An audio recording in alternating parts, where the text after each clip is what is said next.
कुछ लोग ये कहते हैं कि सीता रावण की बेटी है। अब सीता का रावण से क्या संबंध है, कैसे बेटी है, ये भी मैं आपको स्पष्ट कर दूं। ऐसा विद्वान लोग कहते हैं। ये बात कहाँ लिखी है मैं जानता नहीं हूं, पर संतों के मुख से सुनी है तो आपको सुना रहा हूं। ये सीता की सच्ची चर्चा तो यही है कि सीता मां पृथ्वी से प्रकट हुई, पर कुछ लोग ये भी कहते हैं कि रावण की बेटी है। अच्छा, रावण की बेटी किस आधार पर कहते हैं वो भी मैं आपको स्पष्ट कर दूं। बात ऐसी है कि एक बार रावण संतों से खून लेकर के, रावण संतों से टैक्स किसका लेता था जानते हो? उनके खून का टैक्स लेता। चलो टैक्स में अपना खून दो। तब संत लोग अपना कुछ कुछ काट काट के रावण को खून दिया करते थे, ब्लड दान किया करते थे, रक्त दान किया करते थे, सारे ब्राह्मणों का, संतों का। अच्छा, रावण संतों को बड़ा सताता था, सारा रक्त लेता था ताकि रक्त के बिना ये मर जाए। हाँ, तो टैक्स में रक्त लेता था। एक घड़े में इसने सारा रक्त भरा संतों का और मंदोदरी को लाकर दे दिया। एक बार रावण के मन में कुछ खिचड़ी चल रही थी, मैं अभी बताऊंगा क्या खिचड़ी थी। खिचड़ी ये थी, रावण जनक से बहुत जलता था, क्योंकि जितनी सुंदर लंका थी ना, उससे कई गुना ज्यादा सुंदर मिथिला थी। मिथिला बोले तो आज वो मिथिला बिहार में, बिहार प्रांत जो नेपाल से लगा हुआ है वो मिथिला नगरी है। तो ये जो नगरी थी ना बड़ी सुंदर थी, बहुत सुंदर थी। तो रावण जलता था जनक जी से कि इनके पास इतना वैभव है, इतनी संपदा है। तो रावण ने एक दिन सोचा कि संतों का रक्त इनकी जमीन पर गाड़ दूंगा, तो जहां संतों का रक्त होता है ना वहां बारिश नहीं होती, बारिश नहीं होगी, इनको सूखा पड़ जाएगा, संत प्रजा श्राप देकर नष्ट कर डालेगी। तब संतों का रक्त इकट्ठा किया रावण ने, और इकट्ठा करके और वो मंदोदरी को देता है कि जरा तुम संभालना, हम आएंगे ले जाएंगे। अब रावण अपने काम से चला गया।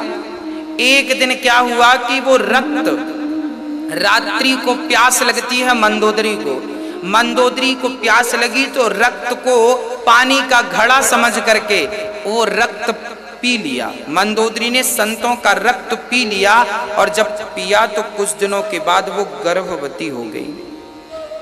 एक दिन रावण से मंदोदरी ने कहा, अच्छा मंदोदरी गर्भवती होगी क्योंकि वो संतों का रक्त था। जब मंदोदरी गर्भवती हुई तो रावण से कहा मंदोदरी ने कि हमने सुना है कि आप गर्जना करते हैं तो गर्भवती नारियों के गर्भ गिर जाते हैं। रावण बोला गिर तो जाते हैं, तो एक बार हम आपकी वो गर्जना सुनना चाहते हैं। मंदोदरी ने कहा सुनाइए। अब रावण पहाड़ पर चढ़ा और गर्जना की। जब गर्जना की तो मंदोदरी जो गर्भवती थी गर्भ गिर गया। गर्भ गिरा तो उस गर्भ को उठाकर मंदोदरी ने उसी घड़े पर डाल दिया, और रावण आया तो बोला मैंने घड़ा दिया था, कहाँ है? बोले ये है। वो घड़ा ले जाकर रावण ने जनक की नगरी में गाड़ दिया। इसलिए गाड़ा कि यहाँ पर बारिश नहीं होगी, संतों का श्राप लग जाएगा, संतों का रक्त है इसमें। पर उल्टा हुआ, उस मंदोदरी के गर्भ से जो गर्भ गिरा अब वो घड़े में था, और पृथ्वी माँ ने उसका लालन पालन शुरू किया।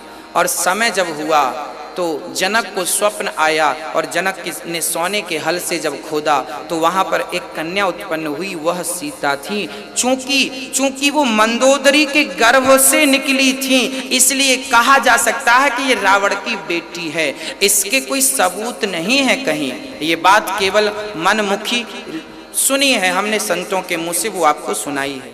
हाँ, अब रावण तो रावण ब्राह्मण था, सब कुछ जानता था। रावण जान गया कि ये मेरी बेटी है। अब आगे मैं आपको सुनाता हूं। इस हिसाब से रावण सीता का पिता हुआ। अच्छा, यहां पर आप देखेंगे जब सीता स्वयंवर होता है ना तो रावण भी आया था। यहां गोस्वामी जी स्पष्ट लिख रहे हैं कि रावण ने धनुष को टच भी नहीं किया, अर्थात रावण सीता से विवाह करने नहीं आया था। यहां गोस्वामी जी लिख रहे हैं चौपाई में कि रावण चाप को अर्थात धनुष को छुआ भी नहीं। ऐसी चौपाई अभी मैं गाऊंगा थोड़ी देर बाद। रावण ने धनुष को, आया तो था सीता स्वयंवर में रावण, पर रावण अपनी बिटिया को देखने आया था, ऐसा संत जन कहते हैं। और जब राम ने धनुष तोड़ दिया तब रावण ने राम से कहा था कि प्रभु समय लगे तो हमारी बिटिया को लेके लंका आइएगा, आपका सम्मान स्वागत करेंगे। राम जी ने कहा देखो हम तो आएंगे नहीं। तो रावण बोला फिर मत आओ, हम अपने तरीके से ले आएंगे। तो इसलिए फिर रावण ने सीता माता को चुराया, इसलिए चुराया कि वो अपना कल्याण। सीता माँ क्यों रावण की ही पुत्री बनी थी, इस कथा को लास्ट तक जरूर देखें। अनिरुद्धाचार्य जी की वाणी आप सबके लिए रोज मैं इसे कथा लाता रहूँगा।